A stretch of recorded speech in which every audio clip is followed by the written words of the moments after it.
¿Nos escuchás bien? Sí, ¿se escucha? Sí, te escuchamos perfecto. Bien. Bueno, Pásame la imagen cortada. nosotros te escuchamos y te vemos bien.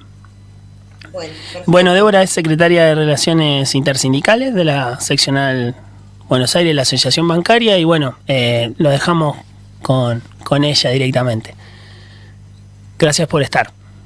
No, por favor, muchas gracias. Bueno, buenas tardes a todas las compañeras, los compañeros. Muchas gracias por esta invitación, ¿no? A este seminario, que, bueno, un tema tan importante, ¿no? Que nos trae los desafíos del trabajo, justamente en el modelo productivo, ¿no? Y siempre es un gusto, la verdad, debatir con compañeras y compañeros sindicalistas, ¿no?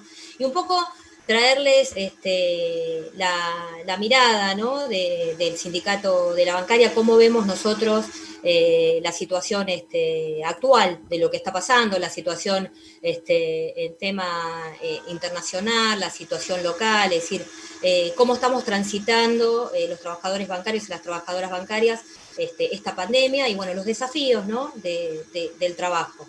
Y sin dudas, esta pandemia del COVID-19 que estamos atravesando en este momento, que atraviesa el mundo, es la peor crisis de los últimos 100 años, ¿no? Tenemos una crisis en materia económica, en materia social, y tenemos, además en Argentina, se hacen más visibles aún los problemas estructurales que tenemos históricamente en nuestro país. Y esta pandemia, por un lado, pone en crisis el discurso neoliberal. Y también, por otro lado, pone en debate el rol de los estados nacionales, ¿no? Eso creo que es eso es algo que se está dejando en evidencia a partir de esta pandemia, o se dan este tipo de discusión, o por lo menos lo que nosotros podemos ver desde la bancaria. Y con respecto al tema de lo que está sucediendo en el mundo, con respecto al tema del comercio internacional, hay estudios, ¿no? Incluso la Comisión Económica para América Latina y el Caribe estima que el comercio internacional va a tener una caída de un 23%. Y hay diferentes informes en este sentido, incluso de los distintos países, y si tomamos uno, si se me permite, que es uno justamente que hoy está muy en debate, que es el del Fondo Monetario Internacional, que prevé una caída, por ejemplo, para Argentina de un 9,9%, para Brasil un 9,1%, para Estados Unidos un 8%, y en México, por ejemplo, un 10,5%. Y acá lo que queda claro y queda en evidencia que esta caída que se da absolutamente en todos los países no tiene que ver por la aplicación, por ejemplo, de una cuarentena más o menos tiempos en los distintos países, sino que tiene que ver justamente con la pandemia. Estos números evidencian eso. Y además, esta pandemia nos trae consecuencias, ¿no? En la región. Estos números, la caída de la actividad económica se va a traducir en aumento de la desocupación, en aumento de la pobreza, de la extrema pobreza, y bueno, sumado además también a la alta informalidad que tenemos en la región, que ronda el 54%. Y nosotros, en diciembre del 2019, recibimos una pesada herencia del modelo de especulación financiera de la gestión de Cambiemos, ¿no? Que nos dejó una crisis en materia política, en materia económica, en materia social, donde tenemos más de 9 millones de personas, trabajadores y trabajadoras que, digamos, se les presentan serias dificultades en materia de empleo, y además tenemos 14 millones de pobres, ¿no? Como resultado de esas políticas. Y sumado además que nos dejó el problema de la deuda. Y acá sí me quiero detener brevemente, porque creo que es un tema que se relaciona mucho con este seminario, ¿no? Porque el tema de la deuda es un tema clave en los modelos económicos, y bueno, especialmente en el tema del modelo productivo.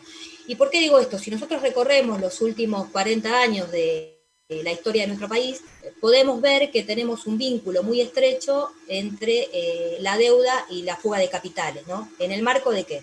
De justamente estos regímenes de acumulación de valorización financiera. Y no ocurre lo mismo cuando, digamos, la economía es justamente el sector productivo.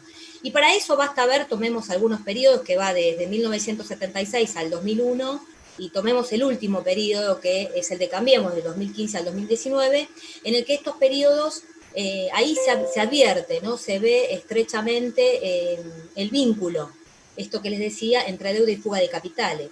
¿Por qué? Porque hay una retroalimentación.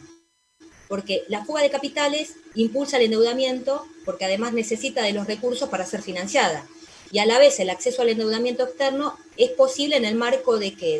De una política justamente de desregular el sistema financiero y cambiario, que a su vez, digamos, facilita la posterior fuga de capitales. Ahí se da un círculo virtuoso o vicioso entre esta deuda, ¿no? Entre este vínculo estrecho entre fuga, deuda de capitales, que solamente se vio interrumpido a partir del 2002 al 2015 en el marco, como sabemos, de un proceso de desendeudamiento de nuestro país, ¿no? Y ahí se interrumpe este vínculo entre deuda y fuga de capitales.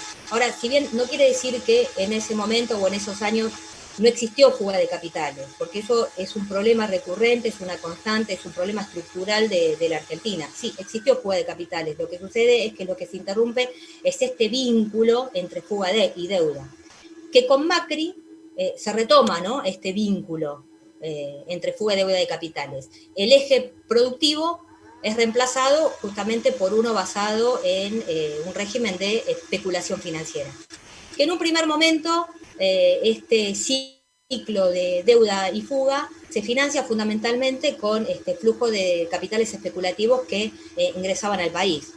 ¿Combinados con qué?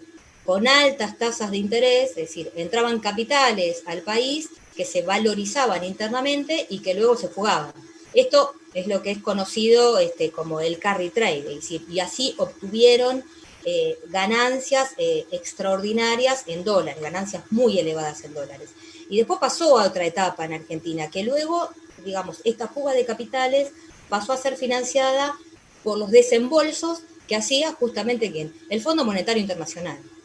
Y ahí nosotros, digamos, advertimos, vemos que lo que dice la ortodoxia es falso, es una falacia, que la apertura y la desregulación no van a provocar la lluvia de inversiones como ellos tantos pregonan, sino que producen todo lo contrario. Es decir, viendo la experiencia de esos 4 años, como le decía, vemos que bajó la inversión, aumentó la deuda y además aumentó la fuga de capital. Entonces, por lo tanto, digamos, estos ciclos económicos que mencionamos, estos dos ciclos, se dan en el marco no solamente de cambios de gobierno, simplemente, sino que se da en el marco de cambios de modelos económicos completamente opuestos, antagónicos. Uno de concentración de riqueza por un lado y de especulación financiera, y el otro que pone el acento en la producción y concretamente en la economía real. Digamos, históricamente siempre esa es la disputa que se da en nuestro país. Y en referencia justamente a la deuda, entendemos que es necesario establecer normativas para poner límites que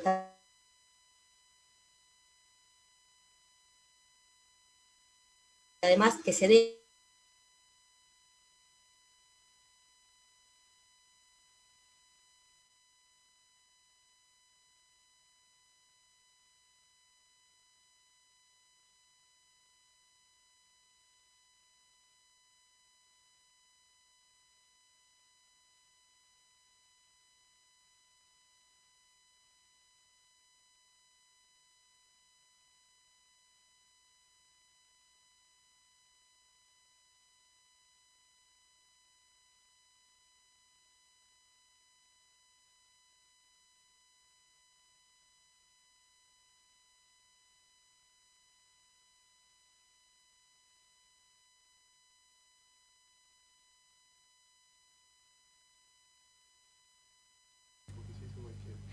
Hola, Débora, ¿nos escuchás?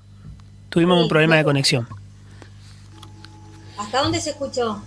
No sé si me escucharon la última parte, porque me apareció No, la nuevamente un última parte no te escuchamos. Retomá un poquito si podés. Y ahora te escuchamos perfecto. ¿Ahí se me escucha? Ahora sí, ahora ¿Me te ven tenemos también? perfecto. Bueno, como les decía, no sé hasta dónde escucharon, yo estaba hablando del tema de la vinculación que se da entre la, digamos, la deuda y la fuga de capitales que se dio básicamente en el gobierno durante 3 periodos, pero bueno, especialmente se retomó en el momento del gobierno de Cambiemos, y digamos que en un principio, digamos, la fuga de capitales y la deuda se financiaba a través de los flujos especulativos que ingresaban al país, con las altas tasas de interés ingresaban los capitales golondrinas, se valorizaban y así se fugaban, el llamado carry trade, y luego comenzó la segunda etapa, fue la fuga financiada a través de los desembolsos del Fondo Monetario Internacional. Entonces ahí, digamos, se cae la teoría de la ortodoxia que dice que la apertura y la desregulación van a provocar lluvia de inversiones, sino que produce lo contrario, ¿no? Lo hemos vivido. Es decir, en esos 4 años del gobierno de la Alianza Cambiemos, bajó la inversión, aumentó la deuda y aumentó la fuga, ¿no? Entonces, digamos, lo que vemos es que esto no podemos ingenuamente pensar que solamente se le atribuye a simplemente cambios de gobierno, sino que están más vinculados con los cambios en los modelos económicos que son completamente antagónicos. Esto es lo que siempre, digamos, debatimos dentro de la bancaria, que vemos que siempre está en disputa, digamos, estos dos modelos antagónicos, uno de concentración de riqueza y especulación financiera, y el otro que pone el acento en la producción, en el trabajo, bueno, y en la economía real.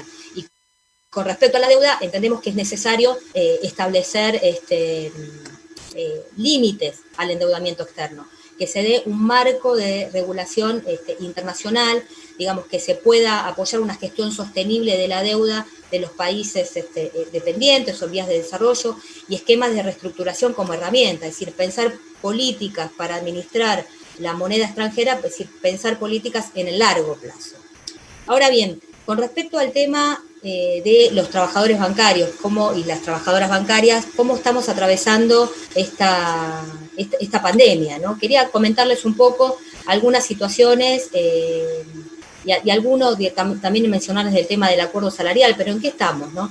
Nosotros tenemos, ustedes saben, las sucursales, por supuesto, operan, están abiertas, es decir, se garantiza la cadena de pagos, y además tenemos muchos trabajadores y trabajadoras que son de áreas centralizadas, que hoy en día están haciendo trabajo a distancia o esta modalidad, que es la modalidad del teletrabajo, ¿no? Y también, por iniciativa por parte del sindicato, se constituyó una comisión de seguimiento, ¿no?, a las medidas a implementar por el sector financiero, que tenían que ver, por un lado, en su momento, garantizar el cumplimiento del aislamiento preventivo social obligatorio, y también el tema del distanciamiento social.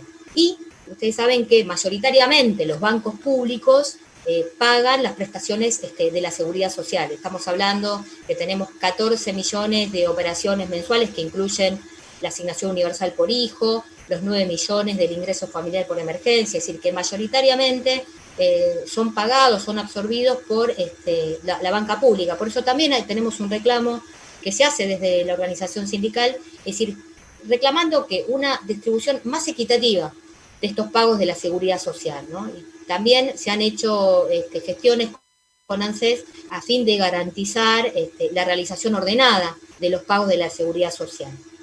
Y por otro lado también se ha avanzado, el sindicato ha avanzado desde un primer momento que comenzó esta pandemia, avanzar en un protocolo de higiene y seguridad. Y después la verdad es de muchos reclamos y de mucha insistencia y de muchas reuniones, se acordó finalmente un protocolo de higiene y seguridad con las cámaras, un protocolo conjunto con las cámaras empresariales, con el fin, por supuesto, de preservar la salud de los trabajadores, las trabajadoras y también, por supuesto, del público en general que va a las sucursales, ¿no? Digamos, este es un protocolo que es un protocolo modelo que, bueno, trabajamos intensamente porque entendemos que es necesario el cumplimiento, bueno, para evitar, digamos, mayores contagios, ¿no? Y por otro lado, también quería comentarles dos temas que me parecen muy fundamentales, ¿no?, y que se dieron hace poco tiempo. Uno tiene que ver con nuestro acuerdo salarial, la paritaria. Se alcanzó, nosotros fuimos uno de los primeros sindicatos de encerrar su paritaria, una paritaria de un 26%, con un 7% en el primer trimestre, un 6% para el segundo, un 7% para el tercer trimestre y un 6% para el cuarto trimestre. Y además tiene una cláusula de revisión que digamos que está establecida para la segunda quincena de noviembre. Y después, por otro lado, hace pocos días se firmó con el Banco Nación de la República Argentina el cupo laboral trans. Y digamos, esto nosotros estamos muy entusiasmados, muy contentos por este gran logro, porque, digamos, es una reivindicación que se viene trabajando, esta ampliación de derechos se viene trabajando hace mucho tiempo, ¿no? Y además, no solamente este acuerdo estipula el cupo laboral trans, sino que además establece programas de capacitación, bueno, para el banco y también campañas de concientización hacia los clientes, porque esto debe ir acompañado de otras acciones, porque además necesitamos reformas culturales profundas en nuestra sociedad. Y este acuerdo, digamos, somos el primer sindicato del mundo que llegó a firmar el cupo laboral trans, incluso ha recibido un respaldo internacional muy importante. Nosotros estamos afiliados a una internacional que es Uniamérica Finanzas, del cual Sergio Palazzo, que es el secretario general nacional de la bancaria, además es el presidente del sector de Uniamérica Finanzas. Y a raíz de haber firmado este acuerdo, se ha recibido un apoyo internacional muy fuerte en este sentido. Y esto tiene que ver, digamos, este acuerdo se da en el marco de una política en derechos humanos, género e igualdad que tiene el sindicato de hace varios años. Incluso hace unos años, en un congreso ordinario, el sindicato modificó el estatuto y se estipuló la creación de la Secretaría de Derechos Humanos, Género e Igualdad, bueno, que después, por supuesto, se hizo extensivo a las 53 seccionales, ¿no? Y hoy, digamos, está a cargo de la Secretaría de Derechos Humanos Nacional la compañera Claudia Ormachea, que hoy también es diputada nacional por el Frente de Todos, integrante de la Comisión de Trabajo, e incluso trabajó intensamente en esa comisión, bueno, con la ley que recién el senador mencionaba con respecto al tema de la ley de teletrabajo. Y bueno, y con respecto al tema que les decía del trabajo de derechos humanos, bueno, también nuestro sindicato ha adherido, fue el primer sindicato que adhirió a la ley Micaela. Entonces hay un trabajo muy profundo en ese sentido, que todavía falta, pero bueno, nosotros hacemos un aporte en ese aspecto. Y digamos, acá, si bien hay que tener en claro, o quería mencionarles, ¿no?, que si bien en este momento nosotros tenemos una situación muy compleja, como mencionaba, ¿no?, en materia económica, en materia social, digamos, el tema de las paritarias también para muchos sindicatos hoy es una situación difícil, incluso, bueno, todo lo que se ha dado en el marco de todos los recortes que tuvimos en el marco de esta pandemia. Es decir, si bien estamos en ese escenario, nosotros, bueno, desde la bancaria se han implementado estrategias, ¿no?, para poder avanzar en derechos de los trabajadores y las trabajadoras, bueno, en el marco, bueno, de la pandemia. Y un poco como para ir cerrando, lo que nos queda es la otra parte, ¿no?, que decía que justamente es el tema de este seminario, que son los desafíos del trabajo en el modelo actual, ¿no?, el modelo económico actual. ¿Y qué entendemos nosotros? Entendemos que si bien es un estado de emergencia y que es necesario atender la emergencia, también es necesario pensar e implementar una estrategia de desarrollo que tenga como fin superar las debilidades estructurales que tenemos en la Argentina.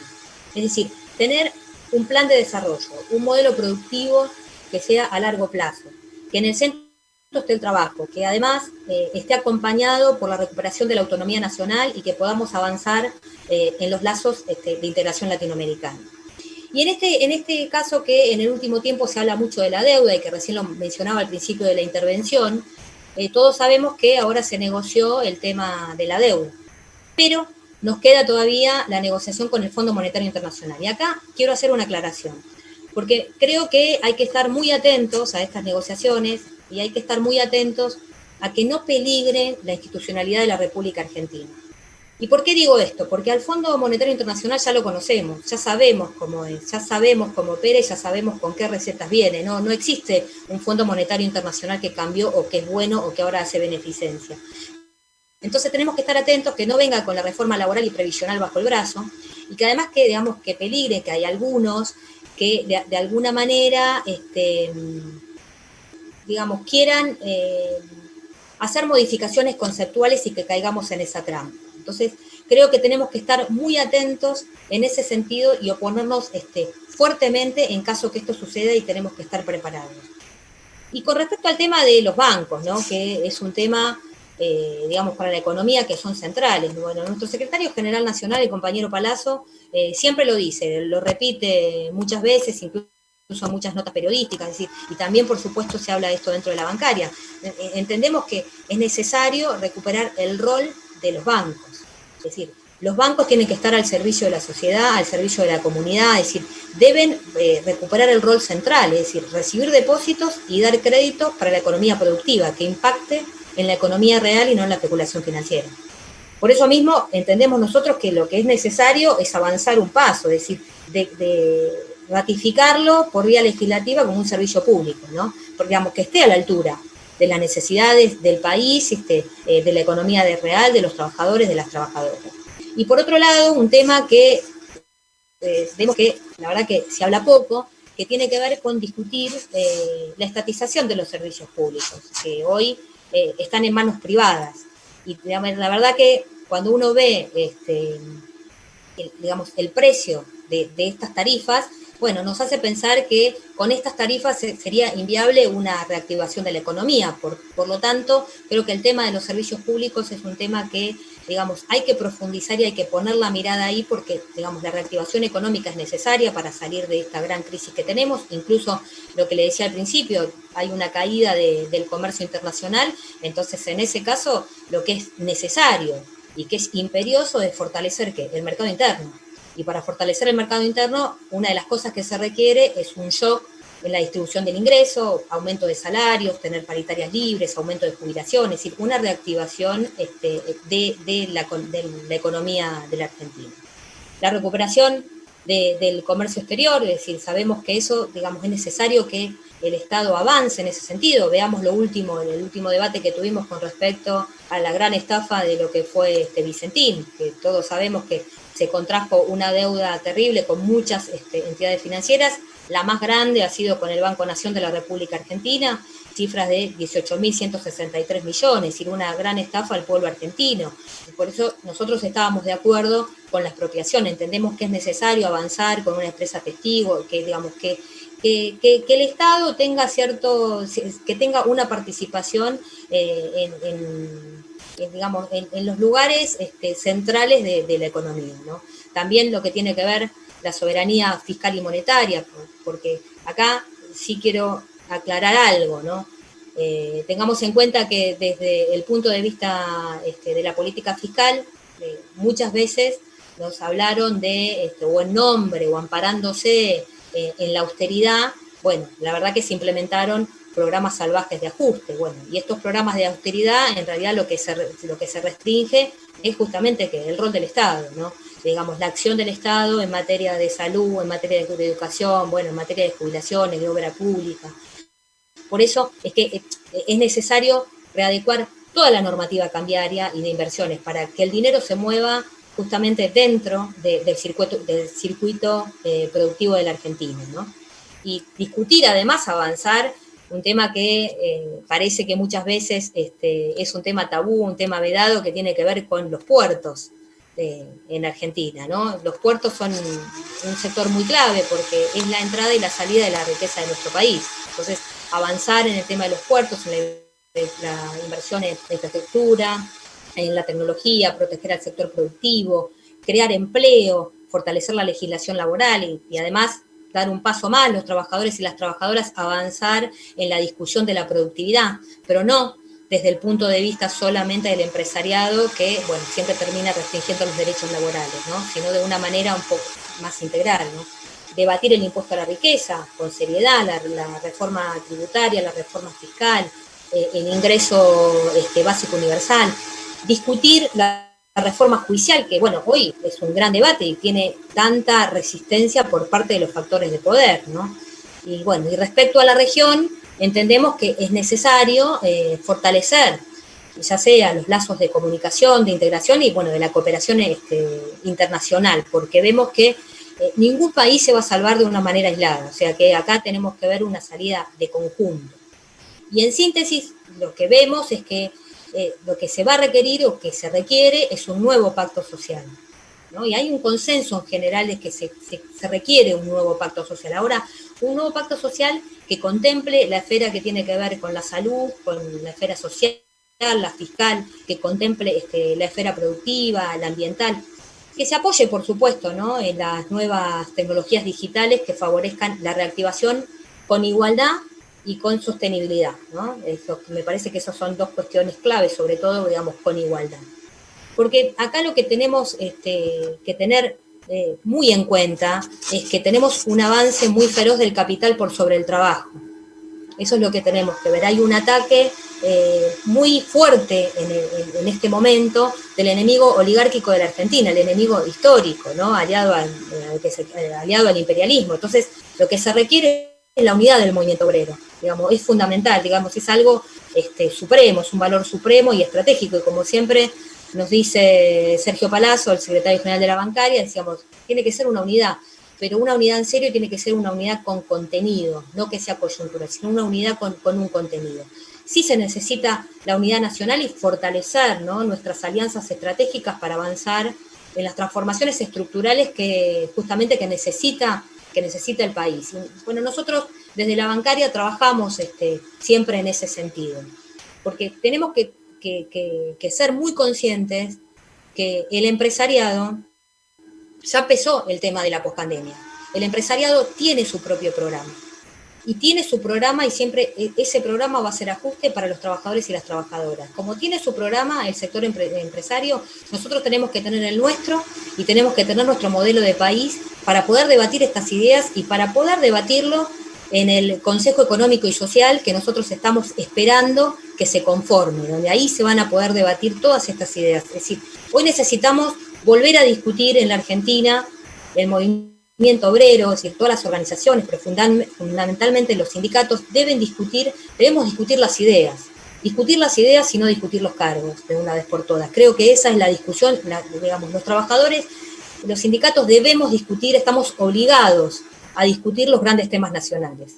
Y hoy tenemos, me parece, que esa oportunidad de construir justamente un país distinto, ¿no?, un proyecto de nación que sea independiente, que sea soberano, y bueno, para así ir transitando el camino hacia la felicidad del pueblo y la grandeza de la nación. Así que bueno, ese es el aporte que quería hacer a este debate, así que muchas gracias. Muy, muy interesante el aporte, Débora. Bueno, estuvieron llegando, si tenés un momentito más, algunas dudas y intervenciones de los asistentes que te queríamos retransmitir. Bueno, en primer lugar, la felicitación por ese gran logro del cupo laboral trans y haber podido dar respuesta a un colectivo siempre tan postergado y con tantas dificultades, ¿no? La duda venía en relación a bueno, aprovechando que tienen tan de cerca un sector central, digamos, en esta etapa de desarrollo del sector privado, que es el sector financiero. Preguntarle puntualmente si en sus discusiones de paritarias y composición salarial toman en cuenta las ganancias de las empresas, algo que se dejó de discutir hace mucho tiempo y está como en un terreno de opacidad absoluta, o si hay alguna forma de calcular eso, porque bueno, sabemos que es un sector muy concentrado y con mucha gravitación en la economía, no solo argentina, pero en particular esta, y bueno, si eso se tiene en cuenta o hay alguna forma de calcularlo, cómo se manejan desde el sindicato con eso. Nosotros ya tenemos participación en ganancias. Esto se dio hace unos años. En ese momento estaba en la presidencia Cristina Fernández de Kirchner, y bueno, Palazzo firmó, digamos, en representación del sindicato, firmaron en paritarias participación en ganancias del sistema financiero.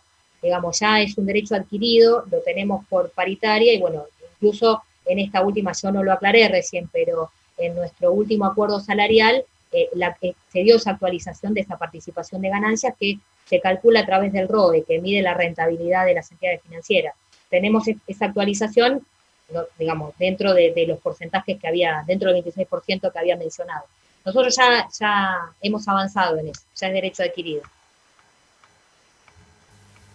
Bueno, y también otra vinculada a esto, por ahí, bueno, fui tirando muchas puntas interesantes para pensar el rol en general de la clase trabajadora, pero por ahí fueron llegando dudas aprovechando esto de nuevo, que están muy cerca de un sector que juega muy fuerte y tiene influencia a través de la participación por acción y demás de un montón de empresas y sectores, que el sector financiero.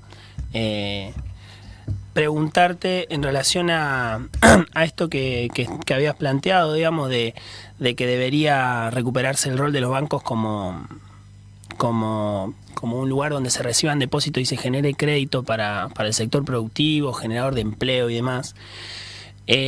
¿Cuáles son las líneas que crees vos, que vienen discutiendo el sindicato, sobre las que hay que avanzar en el mediano corto plazo, teniendo en cuenta que venimos de 4 años devastadores en ese sentido? Y más puntualmente preguntarte por la política del ELIX, digamos, de las letras de liquidez, que si bien cambiaron, digamos, las tasas y el plazo de liquidación de ese interés, aún sigue generando renta que por ahí obstaculiza la generación de crédito al sector productivo, porque sigue habiendo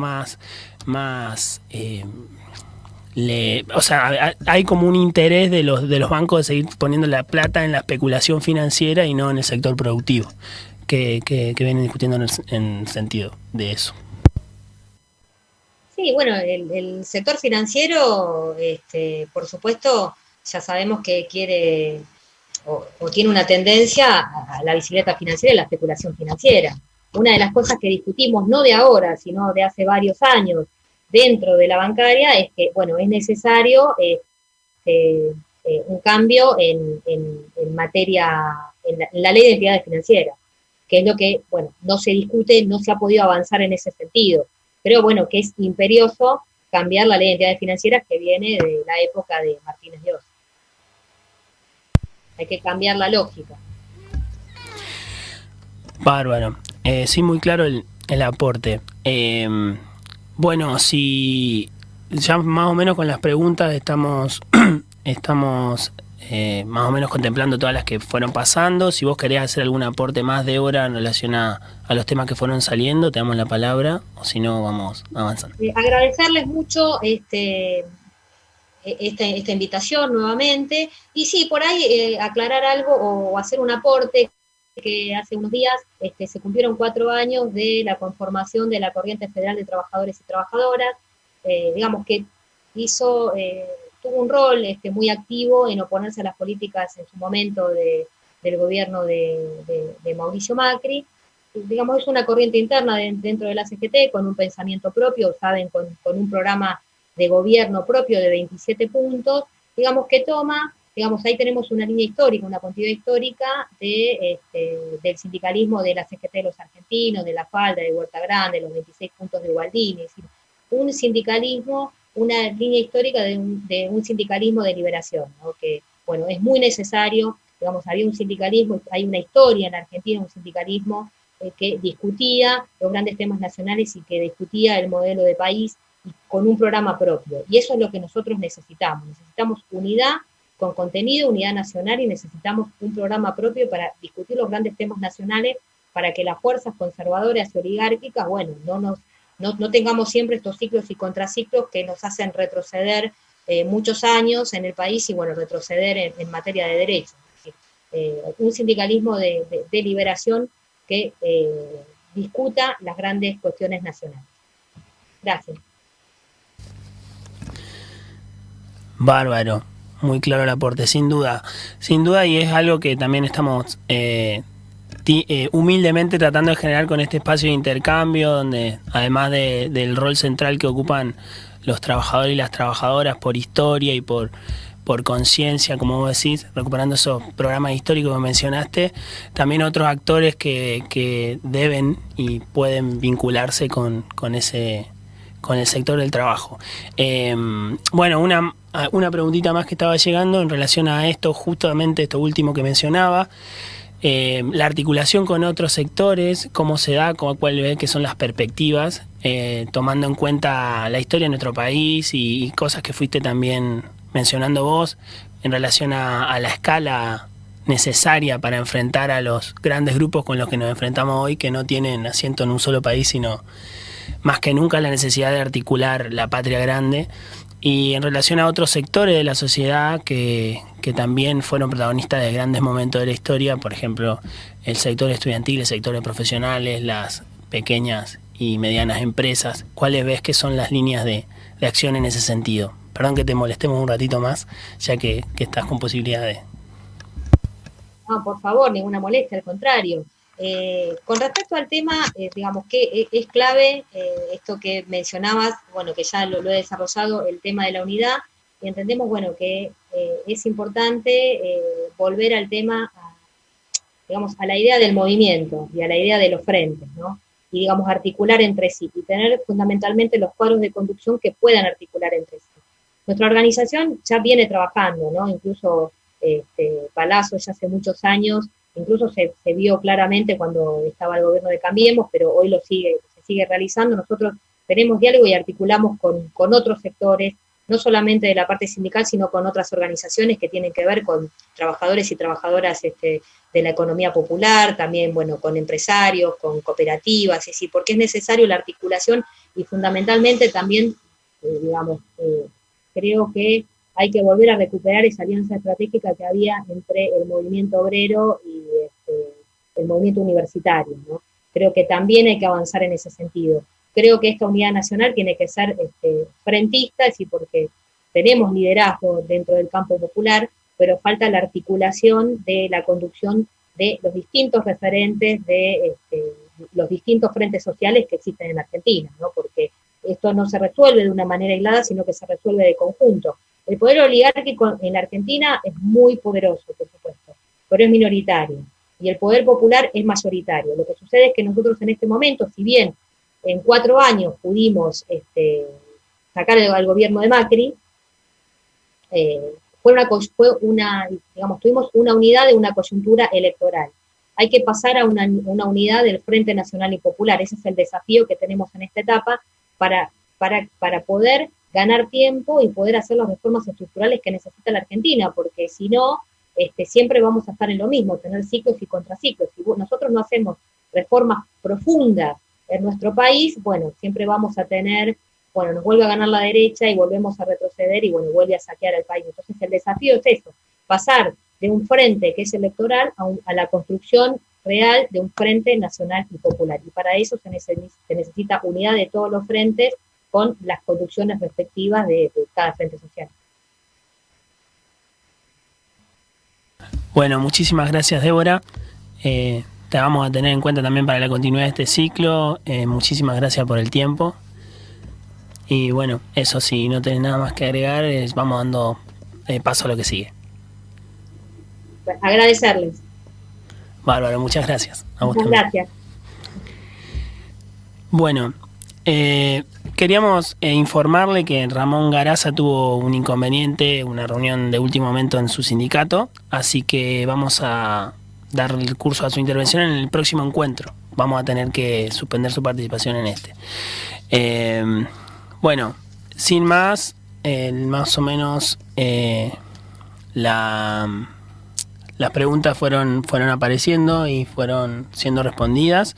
Simplemente recordarles que el próximo encuentro es el martes que viene, es el último de este ciclo y vamos a contar con la participación de Carlos Tomada, el exministro de Trabajo. ¿Algún aviso? No, estamos más o menos con los avisos parroquiales, como quien dice. El tema de los certificados están demorados desde el ministerio, digamos, y vamos a tener que enviarlos todos juntos al final, pero sí fuimos haciendo el registro de todos los ciclos y va a haber certificación módulo por módulo. Así que bueno, nos estamos encontrando el martes que viene y muchas gracias por la participación de todos y todas.